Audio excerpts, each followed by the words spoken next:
Olá, amigos do Vestibulando. Tudo bem? O meu nome é Clides Moraes e nós vamos conversar sobre história. E a nossa primeira aula é sobre o mundo grego. Antes de começar, preste atenção nesta imagem. Filosofia, democracia, teatro fazem parte de uma grande herança, de um grande legado do mundo grego para nós. Mundo grego esse que, a partir do chamado período arcaico, século VIII a.C., passa por uma grande transformação social, econômica, cultural e política em virtude de um crescimento populacional. Esse crescimento populacional, num solo não muito fértil, muito pobre, que é o da Península Balcânica, vai gerar um processo de migração, que é mais conhecido como colonização grega, no Mar Egeu, Mar Mediterrâneo e parte da Europa. Para você visualizar o que estamos falando, preste atenção no mapa. Sul da França, sul da Espanha, o sul da Itália, a Península Balcânica, a Ásia Menor, o Mar Negro, o norte da África e ilhas do Mar Mediterrâneo. Este processo de colonização grega vai desenvolver bastante a atividade comercial e industrial. Por conta desse desenvolvimento, vamos ter a introdução da moeda. A introdução da moeda representa uma revolução no pensamento grego, em virtude da noção abstrata de valor contida na moeda. Também vai contribuir para o desenvolvimento da racionalidade grega a introdução da escrita, desenvolvendo o pensamento crítico, pois você nem sempre escreve do jeito que fala. Por conta da introdução da escrita, a legislação no mundo grego, que antes era oral, passa a ser escrita.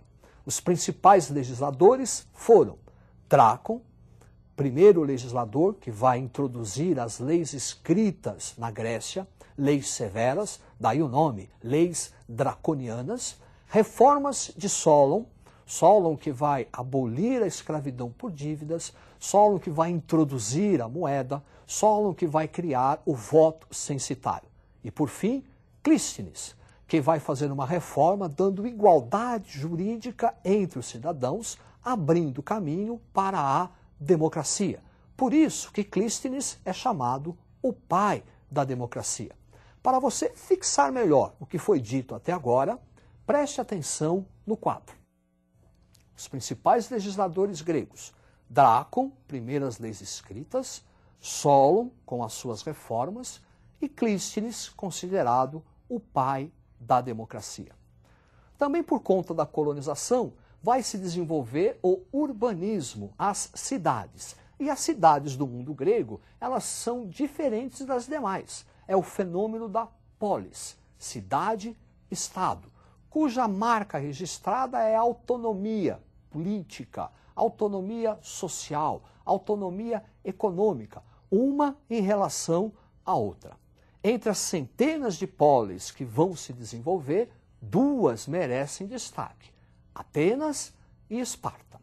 Atenas, com um forte desenvolvimento mercantil, com uma educação voltada para a formação do cidadão, que vai defender e discutir assuntos políticos na praça pública, uma cidade cosmopolita, porque vai receber poetas, vai receber filósofos, vai receber mercadores de várias partes do mundo antigo, e o regime democrático. A outra cidade, Esparta, com uma economia agrária, tendendo à autossuficiência econômica, uma educação militar, porque visava formar bons soldados, o desenvolvimento da xenofobia, aversão ao estrangeiro, e um regime político extremamente conservador, que foi a oligarquia. Para você não esquecer o que foi dito até agora, preste atenção no quadro. Atenas, com uma atividade econômica mercantil, educação formada, voltada para formar o cidadão, uma cidade cosmopolita e o regime democrático. Esparta, com uma economia agrária, educação voltada para formar o soldado militar, desenvolvimento da xenofobia, a aversão ao estrangeiro, e o regime político, oligarquia. Falamos da democracia grega. A democracia grega era diferente da nossa. A nossa democracia é representativa. Quer dizer, durante as eleições, escolhemos nossos representantes.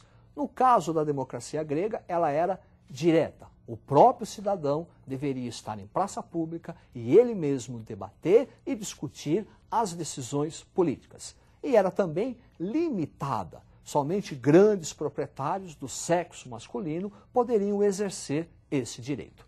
Para reforçar o que foi dito, preste atenção no quadro. Democracia grega, limitada, sexo masculino acima de 18 anos e direta. O chamado período clássico na Grécia é também o período das hegemonias, em virtude de duas grandes guerras, as guerras médicas e a guerra do Peloponeso. As guerras médicas envolveram as cidades gregas e os persas em expansão, querendo dominar o mar Mediterrâneo, e as cidades gregas vão se unir numa liga militar, a Liga de Delos, sob o comando de Atenas. Essas guerras médicas vão durar 11 anos. Duas grandes batalhas vão ocorrer. A Batalha de Maratona, que aliás vai dar origem a esse esporte olímpico, porque um soldado chamado Fidípides vai correr quase 30 quilômetros para informar a vitória dos gregos na batalha. E a última grande batalha, a Batalha de Salamina, onde os persas vão assinar a rendição. Após as guerras médicas, há uma hegemonia da cidade de Atenas sobre as outras cidades. É o século de ouro, é o século de Péricles. Péricles, que vai fazer uma série de reformas no mundo grego. É o século da filosofia, é a época de Sócrates, Aristóteles, Platão. É a época do teatro grego, Eurípides, Sófocles. Contra essa hegemonia, contra esse domínio ateniense, outras cidades gregas, lideradas por Esparta, formam uma liga militar rival, a Liga do Peloponeso. Começando assim uma guerra civil.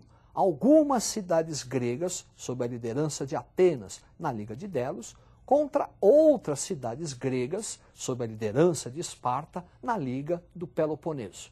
Guerra civil, Guerra do Peloponeso, que vai trazer a vitória de Esparta. Para você fixar o que foi dito até agora, preste atenção no quadro. Guerras médicas, porque os persas também eram conhecidos como medos. Então você pode falar guerras pérsicas ou guerras médicas. Médicas é o mais tradicional. Formação de uma liga militar, a Liga de Delos, sob a hegemonia de Atenas. Atenas vai exercer um controle sobre o mundo grego, que é o século de Péricles. Depois, Guerra do Peloponeso, formação de uma liga militar, a Liga do Peloponeso, sob a liderança de Esparta, e início de uma hegemonia espartana sobre o mundo grego. Após esses 28 anos de guerra civil, o mundo grego se enfraquece. Esse enfraquecimento vai auxiliar, vai favorecer a invasão de um povo vizinho, a Macedônia. Filipe II, da Macedônia, com seu projeto expansionista, vai conquistar a Península Balcânica. Essa conquista vai ser extremamente facilitada pelas rivalidades entre as cidades gregas.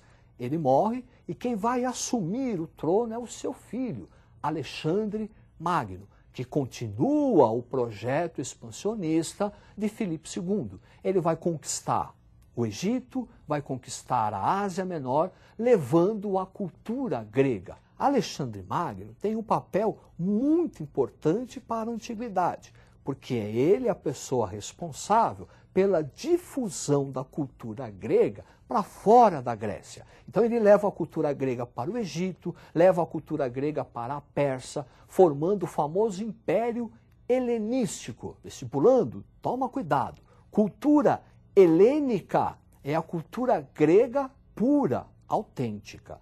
Cultura helenística é a fusão dessa cultura grega, após Alexandre Magno, com a cultura oriental, a cultura persa especialmente. Para você não esquecer, preste atenção no quadro.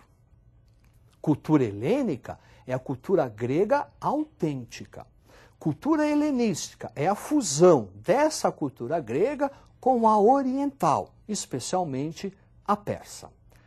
Esta cultura helenística vai se estender geograficamente por toda a Península Balcânica, pelo norte da África, Egito, Ásia Menor e Pérsia. Seus principais centros serão as cidades de Pérgamo, Antioquia e Alexandria. Por conta desse desenvolvimento, nós vamos ter na filosofia Plotino, resgatando as ideias de Platão, e nas ciências Euclides e Arquimedes. Para você visualizar melhor esse império helenístico, preste atenção no mapa. Aí está o Império Helenístico, Península Balcânica, Ásia Menor e os principais centros culturais, Alexandria, no Egito, e no Oriente, Antioquia e Pérgamo. Esta cultura helenística vai influenciar todo o mundo antigo. A partir do século II, os romanos conquistam o Império Helenístico. Assunto de Roma, que é na nossa próxima aula. Estude, boa sorte e até lá!